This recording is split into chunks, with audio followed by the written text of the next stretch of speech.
नमस्कार, आप देख रहे हैं दी ग्राउंड नेटवर्क। मैं हूं आपके साथ विक्रम इंदौरा। इस वक्त मैं सिरसा ज़िले के गांव रायपुर में मौजूद हूं और आपको बता दें कि इस गांव के कुछ युवा साथियों ने बहुत ही अपना एक सार्थक कदम बढ़ाते हुए सराहनीय कार्य किया है।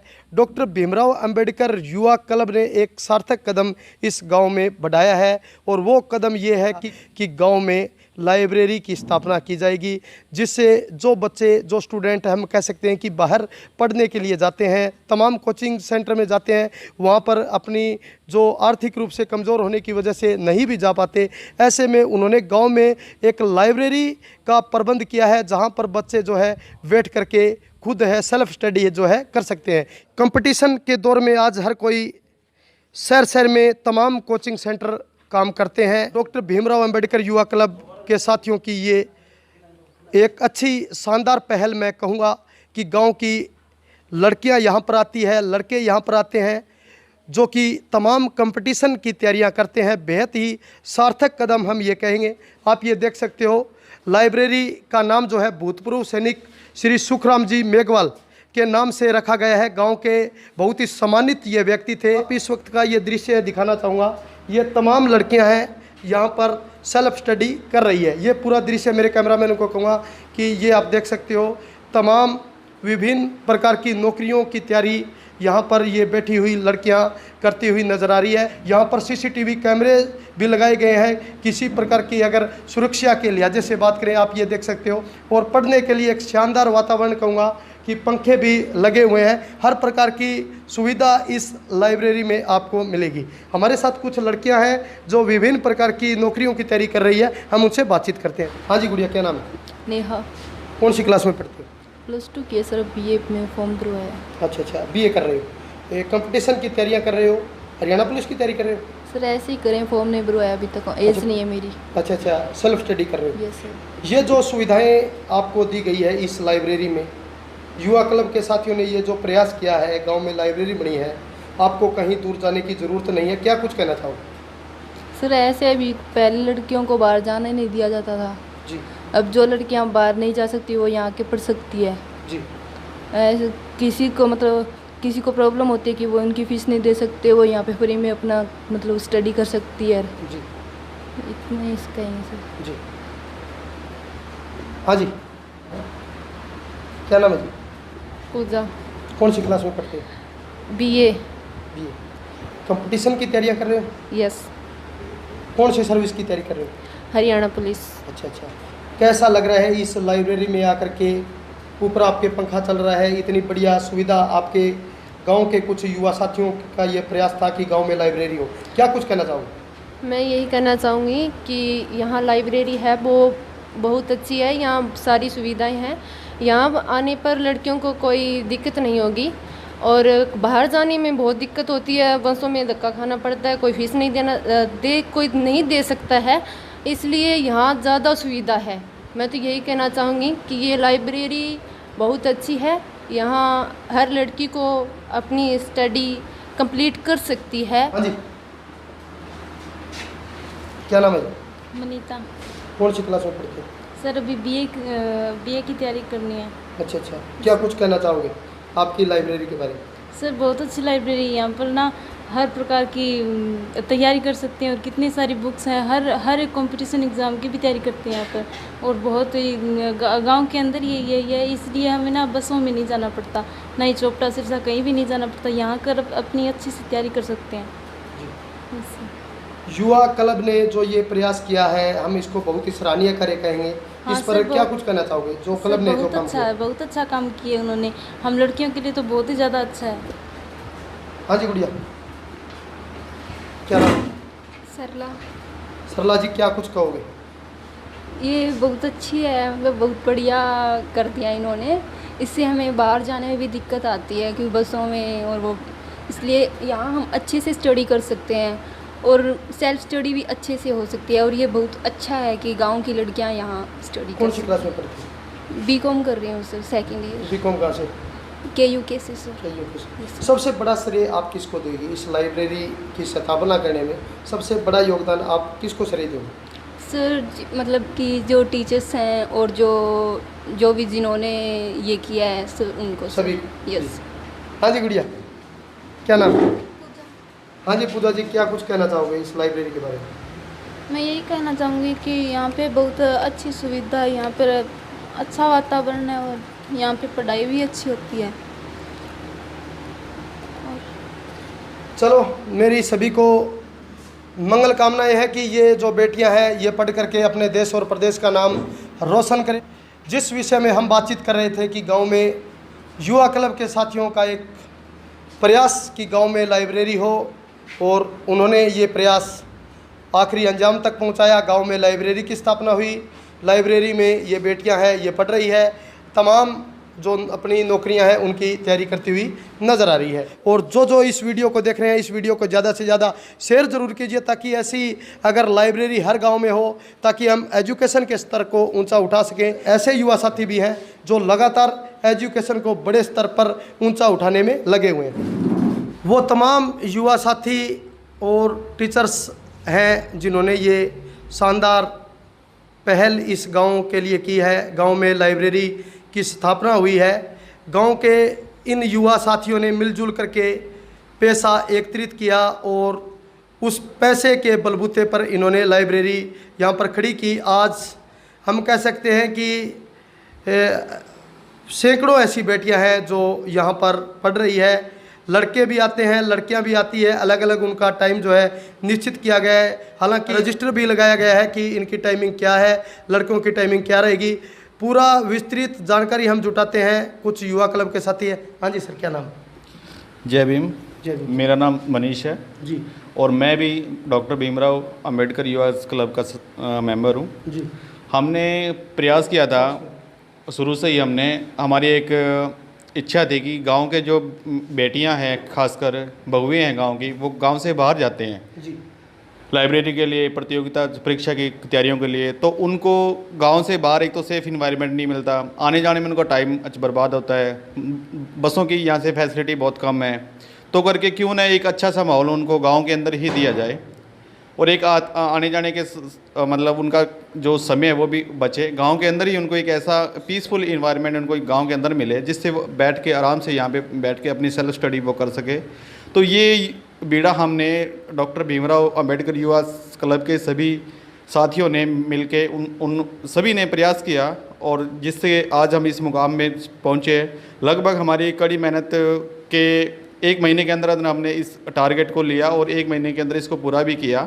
आज हमारे पास वो सारी फैसिलिटी हैं बच्चों के लिए। आगे आगे चल के हम इनके लिए और भी जितनी अगर बच्चे जितने ज़्यादा बढ़ेंगे तो उनके लिए और भी अच्छे तरीके से हम उनके लिए जगह का प्रबंध करेंगे। अच्छी से अच्छी फैसिलिटी जो शहरों में मिलती है वो बिल्कुल निःशुल्क हम बच्चों को यहाँ पे उपलब्ध करवाएंगे, ताकि गांव का किसी भी टाइप का कोई भी बच्चा, किसी भी कैटेगरी का हो, किसी भी समाज का हो, सभी बच्चे यहाँ पे बैठ करके अपनी शिक्षा को पूरी करें। और हमारा ये मोटिव तब तक रहेगा जब तक हमारे गांव के बच्चे अच्छी पोस्टों पे ज्वाइन होंगे। हमें बहुत खुशी होगी। हमें सबसे बड़ी दक्षिणा वही है कि हमारे गाँव के बच्चे कामयाब हो, अच्छे पोस्टों पर वो ज्वाइन करें। जय भीम।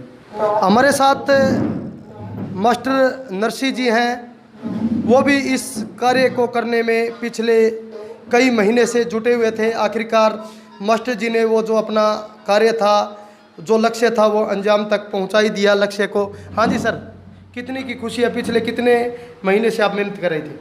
सर ये जो लक्ष्य था ये काफ़ी लंबे करीब 1 साल से था। जब ये भवन की शुरुआत हुई थी उसके बाद में एक दिमाग में था कि हम ये भवन कंप्लीट होने के बाद हम एजुकेशन से जुड़ी कुछ ऐसा करेंगे इसमें कि ये मतलब गांव को एक अलग दिशा दे इसमें। तो सबसे पहले जब ये भवन बना था उसके बाद में दिमाग में ये चला था कि यहाँ पर एक लाइब्रेरी सेट करते हैं। जैसे इससे पहले एक मूर्ति स्थापना का जिक्र चल रहा था, तो उस मूर्ति स्थापना के लिए हमने इसका विरोध करके इसको जितना पैसा हम इसमें खर्च करने वाले हैं कि मान लीजिए 50,000 रुपये अगर लग जाते हैं, तो 50,000 रुपये को हम लाइब्रेरी सेट करने में अगर इसका लगाते हैं तो इसके ऊपर बच्चों को, क्योंकि मैं खुद शिक्षक हूँ तो मैं जानता हूँ कि शिक्षा का जो कितना महत्व है हमारे जीवन में। जी जी।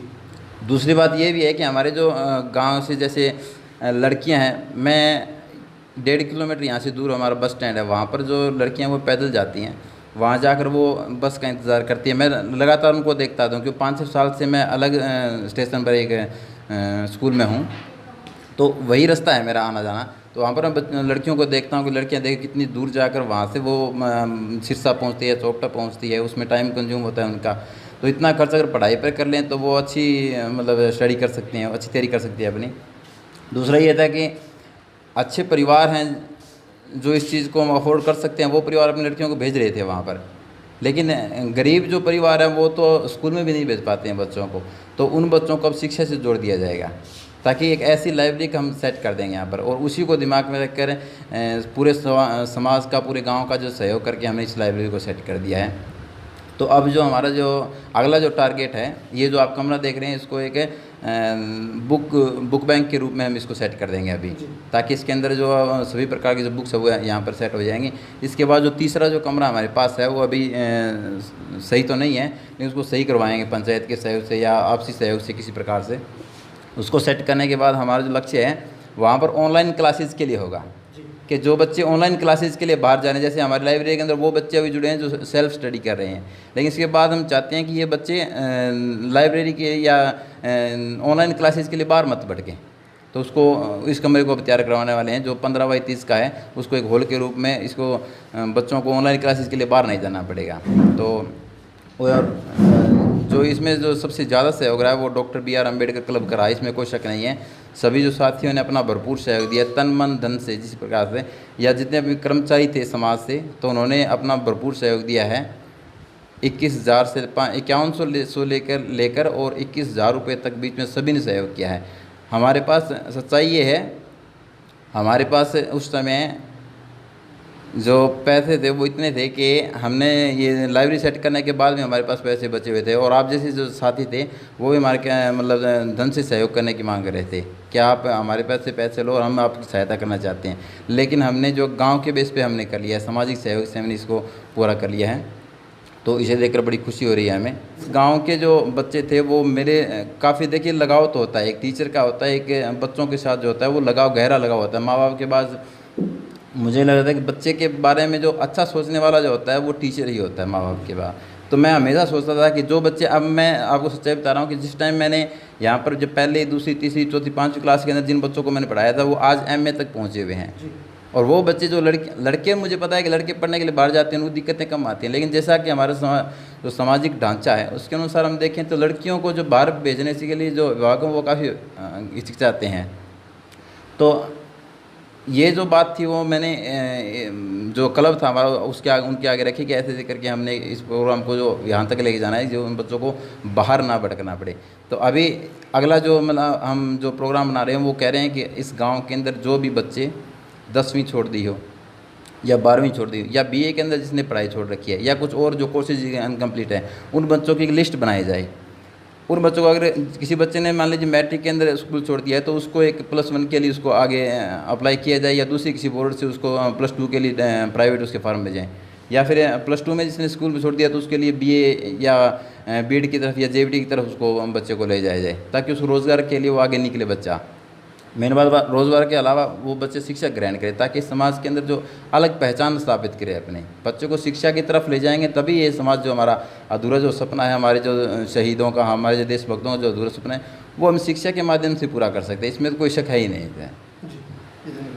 हमारे साथ डॉक्टर भीमराव अम्बेडकर युवा क्लब के प्रधान है दिनेश मीणा जी है, हम उनसे भी बातचीत करें। जी मीणा जी, जय भीम सर। हाँ जी, क्या कुछ कहोगे ये जो शानदार परिणाम इस लाइब्रेरी में? बहुत खुशी हो रही है सर भी काम करते हुए भी, और मैं तो धन्यवाद देना चाहूँगा नरसिंह मास्टर जी का, इनके मार्गदर्शक में हम ये काम कर रहे हैं। धन्यवाद देना चाहूँगा अपने समाज के जो बुजुर्ग है उनसे भी। मैंने ये पहली बार देखा है भी जितने भी काम करते हैं एक आध ऐसा होता है भी ये काम नहीं करना है, परंतु जब हमने ये बोला गाँव के बुजुर्गों को भी हम एक लाइब्रेरी शुरू कर रहे हैं तो उन्होंने किसी ने मना नहीं किया। अभी आप बहुत अच्छा काम कर रहे हैं, गांव की महिलाएं हैं उनसे भी हम मेरी बात होती रहती है, अभी हमने ये काम किया तो उन्होंने ये नहीं किया कहा है कि आप गलत कर रहे हो।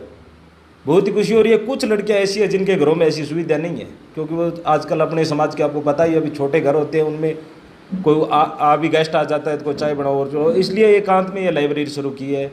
बहुत ही खुशी हो रही है, और जो भी इनसे लाइब्रेरी से आगे निकल के जाएगा और भी ज़्यादा खुशी होगी। गांव का नाम रोशन होगा, समाज का नाम रोशन होगा। आप जैसे दोस्तों की दुआएं हैं, चलता रहेगा। बहुत बहुत धन्यवाद। अनिल कुमार जी भी हैं जो लगातार इस लाइब्रेरी में अपनी सेवाएं दे रहे हैं। यहाँ पर सुबह आते हैं और शाम को जाते हैं। इनकी देखरेख में ये सब कार्य है वो चल रहे हैं। हम कहेंगे एक प्रकार से संरक्षक की भूमिका ये अदा कर रहे हैं। जी अनिल जी, क्या कुछ कहना चाहोगे लाइब्रेरी? ये जो लाइब्रेरी बनी है हमारे गांव में, ये एक बहुत ही बढ़िया एक सोच के मुताबिक हुआ है। पहले हम ये सोचा करते थे कि मैं खुद चोपटा लाइब्रेरी के अंदर जाता था, 1000 रुपये वहाँ की फ़ीस थी, तो मैं लगभग 3 या 4 महीने वहाँ लगाया था मैंने। लेकिन जैसे कोरोना काल हुआ, उसके अंदर घर पे बैठ के हम पढ़ नहीं सकते थे, तो उस जो लाइब्रेरी का टाइम था, पहले हमने 2 महीने वहाँ पढ़ाई की, वो कोरोना काल में वैसे ही वेस्ट हो गया। लेकिन अब दोबारा से हमने 2 महीने वहाँ लगाए, तो जैसे जैसे हम घर में बैठे हुए तो हमारे जो मास्टर जी हैं, सुरजीत मास्टर जी, और उन्होंने ये सोचा क्यों ना आप जैसे वहाँ पैसे दे रहे हो लाइब्रेरी के अंदर, क्यों ना हम ऐसी लाइब्रेरी अपने गाँव में ही सेट करें, जिसकी वजह से अगर कोई बच्चे हैं, अगर जैसे मैं भी वहाँ पहले स्कूल में टीचिंग करवाया करता था, तो अब जैसे मैं टीचिंग की तैयारी कर रहा हूँ, तो साथ में अगर कहीं भी बच्चों को कोई भी दिक्कत आती है तो उसका समाधान हम यहाँ कर लेते हैं। अगर कुछ नहीं हो पाता तो आजकल जैसे भी अपने YouTube के माध्यम से हम उनके बच्चों की जो प्रॉब्लम्स हैं उनको सोल्व कर सकते हैं। आगे हमारा ये प्रयास रहेगा कि भी कोई भी बच्चा हमारे गाँव का है, बाहर जाता है, जा नहीं पाता है, या घर में ऐसी कोई स्थिति होती है कि जैसे काम हो जाता है, तो बच्चे क्या करते हैं कि जैसे उनको 2 घंटे का टाइम दिन में मिलता है, तो वो भी सुबह काम करके 12 बजे लाइब्रेरी के अंदर आते हैं और 4 बजे वापस चले जाते हैं। और शाम को जैसे ही आजकल जैसे अब खेत का काम शुरू हो गया है, तो बच्चे दिन में तो आ नहीं सकते, लेकिन वो शाम को 8 बजे आते हैं और 8 से 12 बजे तक वो तैयारी करते हैं। तो हम यही चाहेंगे कि भी जो बच्चे अभी शिक्षा के स्तर के अनुसार पीछे रह गए हैं, हम उनको अपने साथ जोड़ें और जो लाइब्रेरी हमने गांव में बनाई है उसका ज़्यादा से ज़्यादा वो फ़ायदा उठा सकें। और क्लब का सहयोग इस लाइब्रेरी के अंदर बहुत ज़्यादा रहा है, उसके लिए हम सभी बुज़ुर्गों का, हमारे गाँव का सबका साथ रहा, इसके लिए बहुत बहुत धन्यवाद। ये तो जी अच्छा है, हमारे तो जो बच्चा ने पढ़ा लिखे है, बहुत सुंदर काम करे है। हमारे तो ये जो अपनी धर्मशाला जो फुटी नहीं, इनसे पहले ही मेरी बहुत ज़्यादा नर्सी, मेरी बहुत ज़्यादा प्रयास हुई कभी या दोबारा बने अपनी इन्हें आइंदे के लिए इस स्थिति को नहीं होने देंगे भी अपना जवान छोरा है, पढ़ लिखा है, विद्वान है, आन आप आगे करिए भी आप काम संपन्न करा, तो भी आपनों भी पढ़ा लिखा छोरा काम में सफल हुए। तो इन वास्ते में भी खेतों की काम भी खोटी करिए, अरे इन पूरी पैरवाई करिए, पूरी रखवाली करिए, पूरी चौकीदारी करिए, और इसे बुजुर्गों को पूरा साथ रहो माने, और हमारे समाज को, अपने गांव को सारा को साथ रहो, जल्दी अपनों वो काम सिरे लागे जी। यहाँ बता। हाँ जी, तो ये थे हमारे साथ वो तमाम युवा साथी, और हमने यहाँ पर जो पढ़ने वाली लड़कियाँ हैं, हमने उनसे भी बातचीत की। इन्होंने स्पष्ट तौर पे कहा कि ये प्रयास जो है पिछले करीबन 1 साल से हमारा चल रहा था। युवा साथियों की मीटिंग बुलाई गई और उस मीटिंग में फैसला किया गया कि अब गांव की बेटियां हैं, बेटे हैं, उनको गांव से बाहर जाने की ज़रूरत नहीं पड़ेगी, गांव में ही लाइब्रेरी की स्थापना की जाएगी। और इन युवा साथियों ने जो बीड़ा उठाया था, आज बहुत ही खुशी की बात है जब हम यहाँ पर पहुँचे और युवा साथियों की वो मेहनत रंग लाई। आज जो स्टूडेंट है यहाँ पर बैठ कर के पढ़ाई कर रहे हैं, उन्होंने स्पष्ट तौर पे कहा कि पहले हमारे जो बुजुर्ग थे, हमारे पेरेंट्स थे, वो बाहर जाने के लिए संकोच करते थे कि हम अपने बेटे को, अपनी बेटी को बाहर नहीं जाने देंगे, लेकिन आज गांव में ही लाइब्रेरी है तो पेरेंट्स हैं वो बेहद खुश है। वो अच्छे तरीके से हमें गांव की इस लाइब्रेरी में पढ़ने के लिए भेजते हैं और बहुत ही शानदार वातावरण के अंदर जो स्टूडेंट हमने आपको दिखाए वो पढ़ाई कर रहे हैं। सुरक्षा के लिहाजे से यहाँ पर CCTV कैमरा भी लगाए गए हैं। लाइब्रेरी की हमने जो वीडियो दिखाई है, वहाँ पर पहले शेड्यूल कास्ट की चौपाल थी, कहने का मतलब अनुसूचित जनजाति की चौपाल थी। 1979 में उसकी आधारशिला भूतपूर्व उप प्रधानमंत्री और जगत ताऊ के नाम से जो प्रख्यात हुए चौधरी देवीलाल जी ने उनकी आधारशिला रखी थी। और आज से करीबन 4 साल पहले वो जो भवन जो 79 में बनाया गया था SC चौपाल, वो खंडर हो गया था। इसके बाद यहाँ पर एलनाबाद के पूर्व विधायक अभय सिंह चौटाला से युवा क्लब के साथी मिले और उन्होंने आश्वासन दिया कि इस चौपाल के भवन के लिए जो भी राशि मेरे विधायक पद के कोटे से आएगी मैं आपको दूंगा। और अभय सिंह चौटाला ने भी वो जो कदम है वो इस चौपाल के लिए आगे बढ़ाया और उन्होंने जो चौपाल के लिए जिस धनराशि की युवा क्लब के साथियों को ज़रूरत थी, ग्रामीणों को ज़रूरत थी, वो दिलाई। तो कहने का मतलब हम स्पष्ट तौर पे कह सकते हैं कि अभय सिंह चौटाला का इस चौपाल को बनाने में अहम योगदान रहा है। और नरसिंह मास्टर जी हैं जिनके मार्गदर्शन में सभी युवा साथियों ने जो बीड़ा उठाया वो कंप्लीट हुआ। और टीचर के लिए जो लाइन कही गई है कि अध्यापक उस दीपक के समान है जो समय जल करके दूसरों को प्रकाश देता है। आप इस वीडियो को ज़्यादा से ज़्यादा शेयर जरूर कीजिए ताकि ये तमाम जानकारी लोगों तक पहुँचे, बहुत सारे लोग इस वीडियो को देख करके मोटिवेशन हो। आप देख रहे हैं दी ग्राउंड नेटवर्क, मैं हूँ आपके साथ विक्रम इंदौर।